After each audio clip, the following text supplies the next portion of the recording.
Here we go. Hello everyone, my name is Denise Pihana and my case study presentation is case 7.3, the Fordosaurus. William H. Shaw and Vincent Berry presented this case in our textbook, Ethics Across the Profession. This case study is about the Ford Excursion. Here is a picture of the Ford Excursion. As you can see, it is quite large. The Ford Excursion was manufactured by Ford between the years of 2000 and 2005.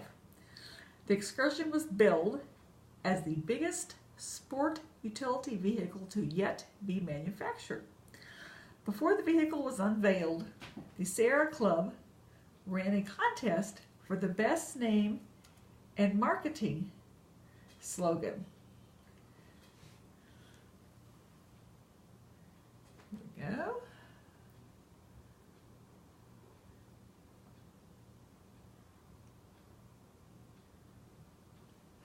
The Sierra Club is an environmental club in the United States. It was founded in 1892. One of the entries in the contest was the Fordosaurus. It was said to be powerful enough to pass anything on the highway except a gas station.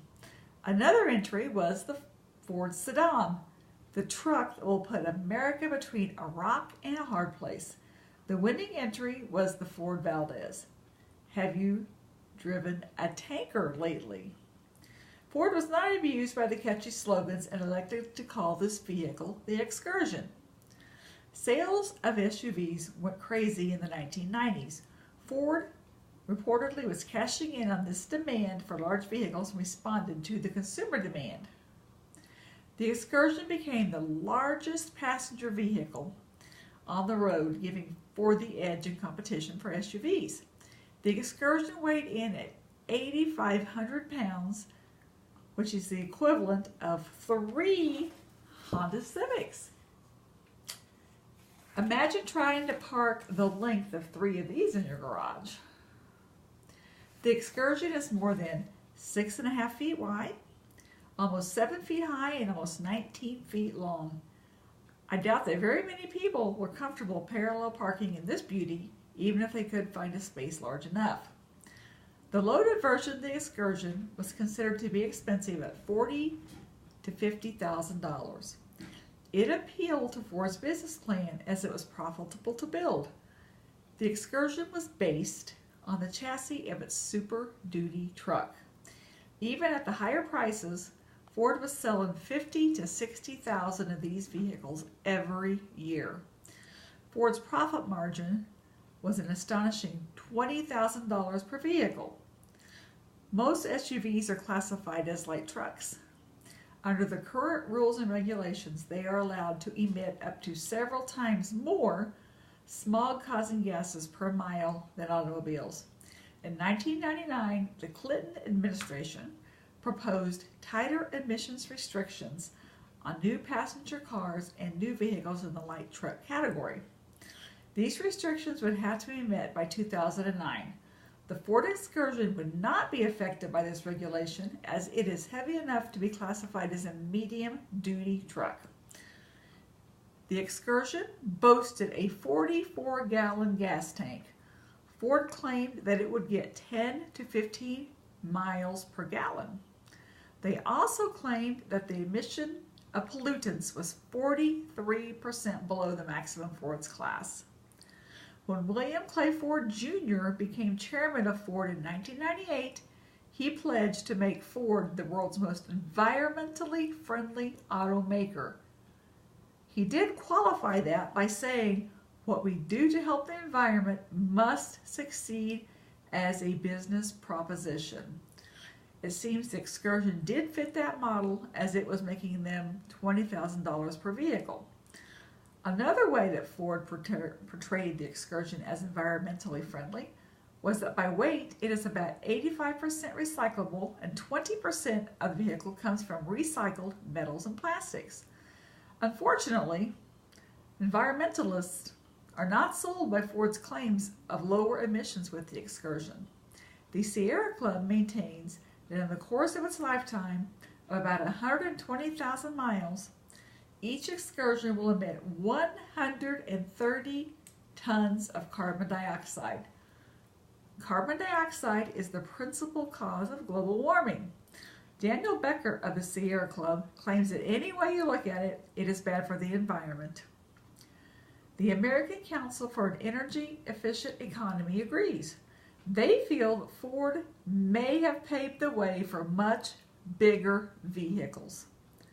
This is the Council's idea of the antithesis of green leadership. William Clay Ford Jr. did not like the negative criticism and ultimately negative publicity. They launched an advertising campaign promising to improve the fuel economy of its SUVs by 25% over the next 5 years. They then challenged other automakers to follow its green leadership. General Motors' answer to this was that they were the real green leader and would still be in 5, 10, or even 20 years. When Ford and GM aren't talking up the green leadership, both companies are continuing to lobby Congress to forbid the Department of Transportation from studying fuel economy increases. Ford did phase out the Excursion in 2004. However, there are, of course, still thousands out there emitting carbon dioxide into the air. Why do people want to purchase and own these big vehicles if it is known they are bad for the environment? We have not owned an Excursion, but we have had a Chevy Suburban and currently own a Ford Expedition. We have always liked the big, heavy vehicles as they are roomier for our family and always felt much safer traveling in a large vehicle. The comfort and safety aspects of the larger vehicles outweigh the increased fuel cost for us. Friends of ours do own an Excursion. They purchased it as they had several large dogs and it was much easier to transport them. They also have a club cab truck, which they probably drive more now than the Excursion. Environmentalists feel that by producing the Excursion, Ford was negating the environment for the sake of profit. Ford advertised that they were making the vehicle energy efficient for its class. But were they really, or was it just to satisfy the environmental agencies? Kenneth Arrow talks about social responsibility and economic efficiency in our Ethics Across the Professions text. One of the ideas he discusses is the moral and social obligation for firms to maximize their profits. The idea behind this is that profit represents the net contribution the firm makes to the social good. When firms compete with one another in selling their products or in buying labor or other services, selling prices may have to either be lowered or wages raised. In either case, people benefit and the company is meeting their social responsibility. When the company takes a person's time and uses it for work, the firm is paying for this. This makes the transaction beneficial to both parties and to the economy as a whole. However, pollution from vehicles is another matter. In this case, the company does not pay for the harm it imposes on the environment and others. Since there is no cost or penalty for this, the company has a tendency to pollute more than is satisfactory for the environment. In conclusion, people still want to buy larger vehicles that are not as energy efficient and good for the environment as smaller eco-friendly models. I personally feel that if people wish to drive larger vehicles, then they have the right to do so. They might try to offset this by carpooling with friends and coworkers in order to do their part to keep air pollution down. However, Ford and other automotive manufacturers do have a social responsibility to try to ensure that they continue to make vehicles that are environmentally friendly. Thank you. The end.